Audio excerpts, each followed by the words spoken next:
दोस्तों, आप सभी यह बात जानते हो कि डीआरडीओ हमारी वायुसेना के लिए नेत्रा अवैक्स को बना रहा है और अब इन नेत्रा अवैक्स की खूबियों को देखते हुए कई देश भारत से नेत्रा अवैक्स को खरीदना चाहते हैं और इन देशों में इंडोनेशिया और चाइना के कुछ पड़ोसी देशों का नाम शामिल है।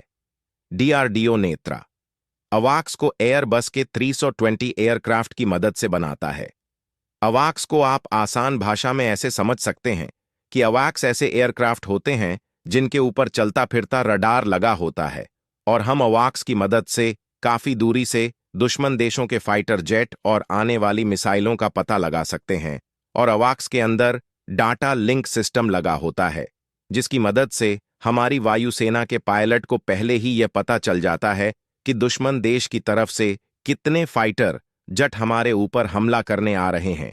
इस बात की जानकारी हमारा अवाक्स हमारे सभी फाइटर जेट के पायलट को दे देता है, जिस कारण दुश्मन देश के फाइटर जेट को काउंटर करने की स्ट्रेटजी को हम पहले ही आसानी से बना सकते हैं। इस बात को एक एग्जाम्पल से समझने की कोशिश करते हैं।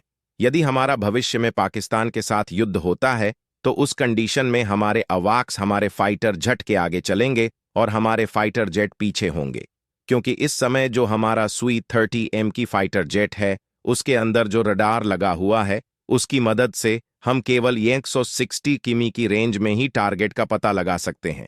वहीं पर जो अवाक्स होते हैं वह 400 किमी पहले ही टारगेट का पता लगा लेते हैं और बाद में जो डाटा इन अवाक्स के पास आता है उस डाटा को ये सभी फाइटर जेट के पायलट को दे देते हैं, जिसका फायदा हमको ये होता है कि हमको 160 किमी की जगह पर 400 किमी दूरी से आने वाले टारगेट का पता चल जाता है। और अवैक्स का एक फायदा ये भी होता है कि अगर हमको दुश्मन देश के ऊपर कोई भी मिसाइल दागनी होती है तो उस कंडीशन में अवाक्स की रडार की मदद से इन मिसाइलों को गाइड भी किया जा सकता है, जिस कारण हमारी मिसाइल 100% एक्यूरेसी के साथ टारगेट को हिट करेगी। अवाक्स को आप हमारी वायुसेना की आंखें भी समझ सकते हैं, इसीलिए ही हमारी नेत्रा अवाक्स की परफॉर्मेंस को देखते हुए अब इंडोनेशिया और कई और देश भी डीआरडीओ से नेत्रा अवाक्स को लेना चाहते हैं। इस समय देखा जाए तो लगातार भारतीय हथियारों की डिमांड बढ़ती जा रही है।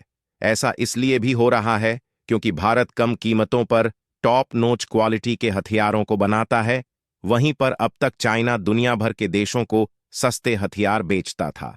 अब उस लिस्ट में भारत का नाम आ चुका है और कोई देश इस समय चाइना से इसलिए हथियारों को नहीं खरीदना चाहता है क्योंकि चाइना के हथियारों के साथ कुछ ऐसा होता है, चले तो चांद तक नहीं तो शाम तक। ऐसा मैं इसलिए बोल रहा हूं क्योंकि पाकिस्तान की वायुसेना ने चाइना से जेडी के अवाक्स को 2011 में खरीदा था और महज 13 सालों के अंदर अंदर यह अवाक्स पूरी आ गए थे। इसके कंपैरिजन में भारत के हथियार टॉप नोच क्वालिटी के होते हैं। और अब आप ही कमेंट करके बता सकते हैं कि क्या हमको चाइना के सभी पड़ोसी देशों को हथियार एक्सपोर्ट करने चाहिए, हां या फिर ना। इस बात का आंसर आप कमेंट बॉक्स में दे सकते हैं। Thanks for watching this video. Have a good day.